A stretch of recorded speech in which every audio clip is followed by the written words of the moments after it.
Bienvenue dans la rubrique consacrée au compteur Linky. J'ai apporté cette sonde qui est la sonde Narda SRM 3006 parce que, à l'heure actuelle, c'est la seule sonde qui permet de mesurer les rayonnements effectifs du Linky lorsqu'il y a des communications Linky dans l'habitat. D'abord, je vais vous expliquer comment fonctionnent les communications CPL entre compteur et concentrateur et pourquoi les signaux CPL Linky pénètrent dans l'habitat même si vous n'avez pas le compteur Linky. Ensuite, je vous parlerai des solutions de protection que j'ai mesurées avec cette sonde, qui sont donc fiables. Et puis, je vous parlerai des fausses solutions. On constate effectivement, et je l'entends au niveau des témoignages, que des personnes se sentent mal depuis l'installation du compteur Linky ou sont devenues électro-hypersensibles. Ça, c'est ce que j'entends. C'est des témoignages qui sont vrais.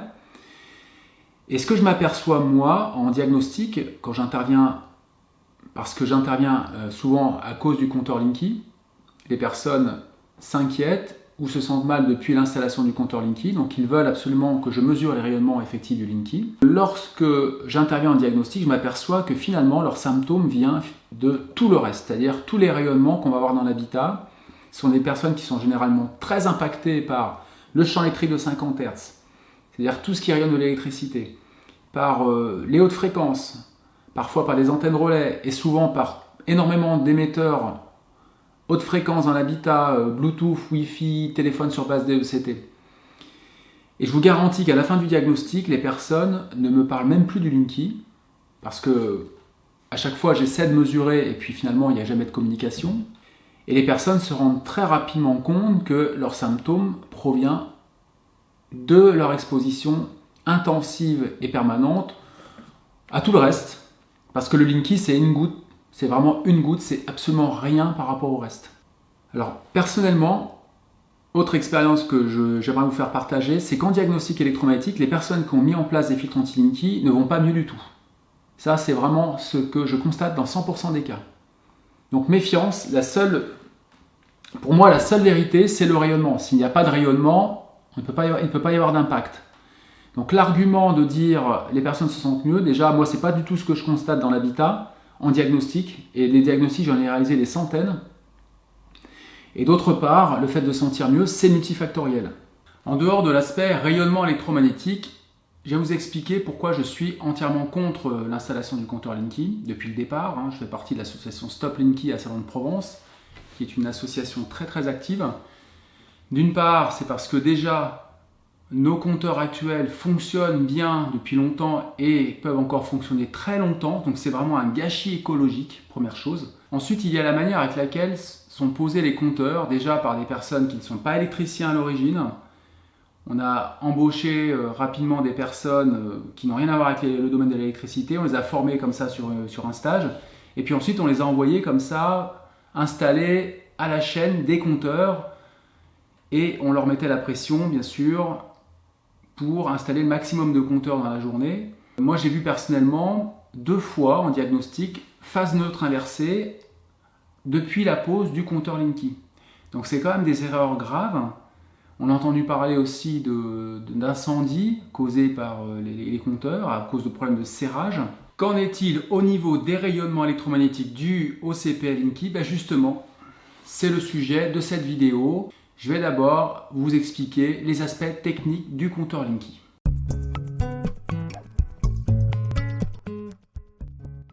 Dans cette première illustration, je vous montre d'abord un compteur non communicant. Le compteur, il se trouve normalement chez vous, soit dans votre propriété, soit à l'intérieur de votre logement, soit à l'extérieur de la propriété. Ce compteur, il est relié à un transformateur de quartier. Le transformateur a pour fonction de convertir la haute tension, des lignes à haute tension, en basse tension 230 volts pour alimenter votre logement en électricité. J'ai représenté le câble d'alimentation en rouge et en bleu parce qu'on a le fil de phase et le fil de neutre. Et puis la fréquence du signal électrique, c'est ce qu'on appelle du 50 Hz, ça veut dire que l'intensité est de forme sinusoïdale et se répète 50 fois par seconde.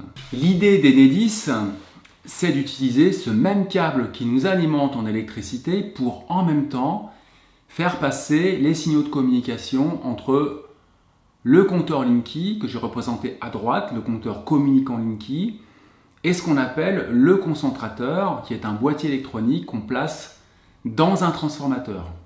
C'est ce concentrateur qui va interroger le compteur Linky pour lui demander, par exemple, la consommation d'électricité de la journée. Les signaux Linky, vous les voyez en dessous, ils ont une particularité, ils sont de forme sinusoïdale, de fréquence entre 35 kHz et 90 kHz. Ça signifie que l'intensité de ces signaux Linky sont de forme sinusoïdale et se répètent entre 35 000 et 90 000 fois par seconde. C'est ce qu'on appelle une fréquence en kHz. La communication entre compteur et concentrateur est bidirectionnelle, ça va dans les deux sens. Petite parenthèse, lorsque le transformateur est accroché sur un poteau comme on peut le voir à l'image, vous avez tous vu ce genre de transformateur, c'est des transformateurs de faible puissance, on peut se demander où se trouve le concentrateur du coup, parce que là, le transformateur n'est pas placé dans un bâtiment maçonné. Eh bien, le concentrateur, il est placé dans un boîtier en plastique au pied du poteau, tout simplement, il est à l'intérieur. Alors, on aurait très bien pu choisir de communiquer différemment entre compteur et concentrateur, comme en Angleterre ou comme aux États-Unis, ça se fait par ondes radio.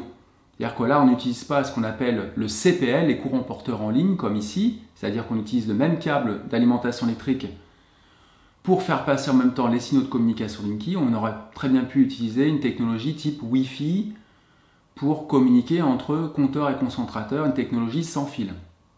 Sur un même transformateur, on peut avoir au maximum, je crois, jusqu'à une cinquantaine de logements suivant la puissance du transformateur. Donc vous n'êtes pas tout seul relié au même transformateur.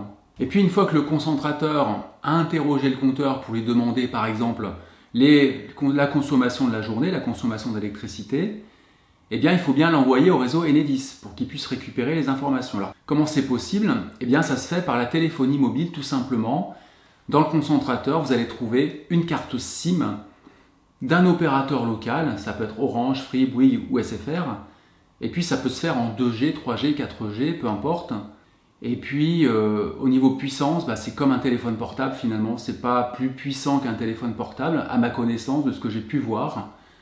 Donc c'est pas ça qui va vraiment vous impacter, c'est pas du tout la communication par la téléphonie mobile entre le concentrateur et l'antenne relais qui va vous impacter, c'est l'équivalent d'une personne qui communiquerait, qui téléphonerait en permanence avec son téléphone portable dans un transformateur. Donc c'est pas ça, à mon avis, qui va vous impacter. Pour résumer, vous avez bien compris que le concentrateur était le chef d'orchestre, que c'était lui qui interrogeait l'ensemble des compteurs, des logements reliés au même transformateur de quartier, que la communication se faisait par courant porteur en ligne, avec une fréquence d'oscillation entre 35 kHz et 90 kHz. Alors vous allez me dire, mais pourquoi le CPL Linky est problématique? Eh bien pour vous expliquer cela, je vais vous faire une petite simulation et on va imaginer un concentrateur, le concentrateur de votre transformateur de quartier qui interroge un compteur communicant, un compteur Linky. Ça se fait par signaux CPL. Vous voyez que le signal se transmet dans le fil électrique pour interroger le compteur, mais rien n'arrête le signal puisque on a du fil électrique de bout en bout jusqu'à vos appareils. Vous voyez que le signal CPL se propage également dans toute l'installation électrique domestique, dans toute cette forêt de câbles qu'on a dans les murs ou en apparent, sous goulotte, mais également au niveau de vos appareils électriques et surtout au niveau des appareils qu'on peut avoir sous tension à proximité du corps, par exemple au niveau d'un coin bureau ou au niveau du lit lorsque l'on dort. Le concentrateur interroge toujours un seul compteur à la fois parce que si je fais le parallèle avec un prof dans une salle avec des élèves, si le prof interroge tous les élèves en même temps, tous les élèves vont répondre et le prof ne va pas comprendre ce que disent les élèves. Et bien là, c'est exactement la même chose. Si je suis le prof que j'interroge Pierre, Pierre, donne-moi ton âge, et bien Pierre, d'abord va entendre ce que je dis, mais tout le monde va entendre la question que je pose à Pierre. C'est ce qui se passe puisque le signal Linky se transmet dans tous les câbles électriques de l'ensemble des logements qui sont reliés au même transformateur de quartier, comme on peut le voir au niveau de la simulation ici. Tout le monde reçoit les signaux électriques du compteur Linky, les signaux de communication CPL. Et puis lorsque Pierre me répond, tout le monde entend ce que dit Pierre. Et bien là, c'est la même chose. Lorsque le compteur communicant interrogé répond, le signal CPL se propage vraiment dans toutes les installations électriques domestiques. Et donc, ce signal électrique, ce signal CPL, va pénétrer dans l'ensemble des logements reliés au même transformateur, c'est-à-dire dans l'ensemble de l'installation électrique domestique, mais également jusqu'à vos appareils sous tension. Vous l'avez sans doute bien compris, que vous ayez le compteur Linky ou pas, ça ne vous protégera pas des signaux CPL venant de l'extérieur. Ces signaux de communication entre compteur et concentrateur vont pénétrer chez vous, dans toute l'installation électrique domestique, jusqu'à vos appareils électriques sous tension, et vous serez normalement impacté par le CPL du Linky au niveau du rayonnement électromagnétique. Rayonnement électromagnétique de haute fréquence, puisque les hautes fréquences, officiellement, ça commence à 9 kHz. Ça va entre 9 kHz et 300 GHz. 9 kHz, ça signifie 9000 oscillations par seconde. Pour mesurer les rayonnements électromagnétiques effectifs du Linky, il n'y a pas 50 solutions. Il faut utiliser la sonde NARDA. À ma connaissance, il n'y a que celle-ci qui permet de mesurer avec précision les rayonnements effectifs du Linky lorsqu'il y a une communication Linky, les rayonnements autour des fils électriques sous tension, autour des appareils sous tension qu'on peut avoir à proximité du corps. La question que vous devez sans doute vous poser, c'est est-ce que lorsqu'il y a une communication CPL entre compteur et concentrateur, ça rayonne beaucoup autour des fils électriques? Et puis la question que vous devez vous poser aussi, c'est est-ce que ça rayonne souvent? Est-ce qu'il y a souvent des communications entre compteur et concentrateur? Alors il y a deux situations. Si on vous a installé le compteur entre 2015 et 2016, vous avez toutes les chances, comme c'est le cas à Lyon, d'avoir un CPL, un compteur communicant type CPL G1, première génération. Et au niveau de ces compteurs, j'ai remarqué qu'on a des communications toutes les 10, 20, 30 secondes en permanence, 24 heures sur 24. Deuxième situation, on vous a installé le compteur à partir de 2016, et là vous avez toutes les chances d'avoir le compteur de troisième génération, le compteur type CPL G3. Et dans ce cas, vous aurez très peu de communication la journée. Parfois j'attends une demi-heure, trois quarts d'heure, une heure avec la sonde et je n'ai aucune communication CPL Linky, je n'ai rien à mesurer, aucun rayonnement électromagnétique. Par contre, on a vraiment un rayonnement intense à partir de minuit 10, entre minuit 10 et minuit 40 très précisément, parce que c'est l'heure des relevés de consommation d'électricité. Votre consommation est enregistrée localement dans le compteur toute la journée, et puis à partir de minuit 10, le concentrateur vient chercher le fichier d'enregistrement dans le compteur, je suppose, l'enregistrement de la consommation de la journée pour le récupérer. Au niveau intensité de rayonnement, en volts par mètre, on va se situer à proximité du câble entre moins de 0,2 volts par mètre et jusqu'à 6 volts par mètre, exceptionnellement 6, 7, 8 volts par mètre. Et puis, donc si c'est mon compteur qui communique, c'est là que je vais avoir le maximum dans le fil électrique. Et puis si c'est le compteur le plus éloigné, c'est là que j'aurai le minimum reçu au niveau du signal CPL, donc au niveau du rayonnement autour des fils électriques. En réalité, le rayonnement électromagnétique Linky, lorsqu'il y a une communication que vous allez recevoir, va dépendre directement du champ électrique auquel vous êtes soumis, du champ électrique de 50 Hz, parce que ça sort du même fil électrique. Donc si vous êtes déjà soumis à du champ électrique de 50 Hz au niveau de votre coin bureau, au niveau de votre lit, il est clair que lorsqu'il y aura des communications Linky, vous serez en même temps impacté par le rayonnement du Linky entre 35 kHz et 90 kHz. Donc vous aurez des basses fréquences en plus des hautes fréquences dues au rayonnement Linky. Un paramètre très important à prendre en compte, qu'on ne connaissait pas avant d'avoir la sonde pour mesurer réellement le rayonnement Linky, donc on pensait au départ que les filtres anti-Linky allaient fonctionner, c'est que quand il y a une communication CPL Linky, le signal passe non seulement par le fil de phase, qui est souvent rouge mais il peut être d'une autre couleur, mais également par le fil de neutre. Donc ça c'est la première raison pour laquelle aucun filtre anti-Linky ne peut fonctionner. Puisque moi je ne connais aucun filtre anti-Linky filtrant le fil de neutre. J'ai essayé d'en mettre deux en cascade, un qui filtre la phase, l'autre qui filtre le neutre, ça ne marche pas. Et puis dès qu'on consomme un peu d'électricité, de toute façon les filtres deviennent totalement inefficaces. Le rayonnement passe de la même manière, le CPL, donc on a exactement le même rayonnement autour du fil de phase.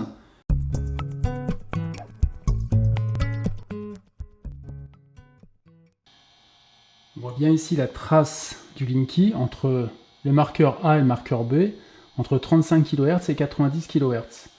On voit bien donc le rayonnement Linky dans cette bande de fréquence, malgré qu'on soit autour du fil de neutre, parce que là on mesure uniquement avec la sonde autour du fil de neutre, et pour le montrer, j'approche l'appareil pour mesurer les basses fréquences de 50 Hz, et autour d'un fil de neutre, on a des valeurs faibles en champ électrique de 50 Hz. Vous voyez que si c'était un fil de phase, on aurait plusieurs centaines de volts par mètre affichés ici sur le NFA 1000, ça c'est clair. Donc là c'est vraiment pour vous montrer qu'on est bien autour d'un fil de neutre, et que malgré ça, on a vraiment des rayonnements Linky aussi forts qu'autour du fil de phase, c'est la même chose au niveau intensité de rayonnement.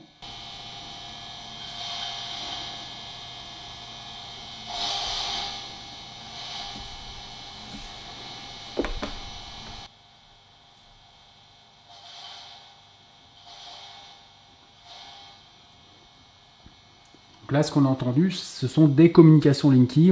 J'ai un petit acoustimètre à côté pour détecter le passage d'un signal Linky, et ça se confirme directement sur l'analyseur de spectre, on a vu s'afficher la valeur peak hold, 1,3 volts par mètre ici, en gros, lors d'un passage de signal CPL Linky, on a eu un rayonnement de 1,3 volts par mètre autour du fil de neutre que vous voyez ici, le fil bleu.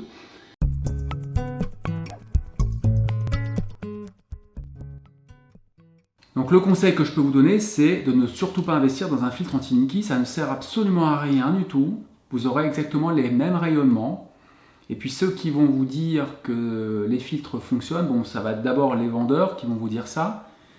Des personnes qui n'ont jamais voulu concrètement venir voir la réalité en face. Avant de vous parler des solutions de protection, je vais vous dire tout de suite ce qu'il ne faut pas acheter, c'est-à-dire les filtres anti-Linky, bien sûr, il n'y en a pas un seul qui fonctionne. Et puis les filtres qu'on branche sur les prises électriques directement. Je ne vais pas citer de marque, les filtres anti-dirty electricity, voilà, ben ça marche pas du tout, évidemment. Ça se saurait si ça marchait. Hein. Que je mette ça ou pas, j'ai tout essayé, le rayonnement est exactement le même dans l'habitat. Je vous préconise d'aller sur mon site ondeexpertise.com dans la rubrique Test on expertise, et là vous allez trouver mes tests de filtres anti-Linky. Et tout est détaillé, tout est expliqué, vous pouvez regarder ça à tête reposée.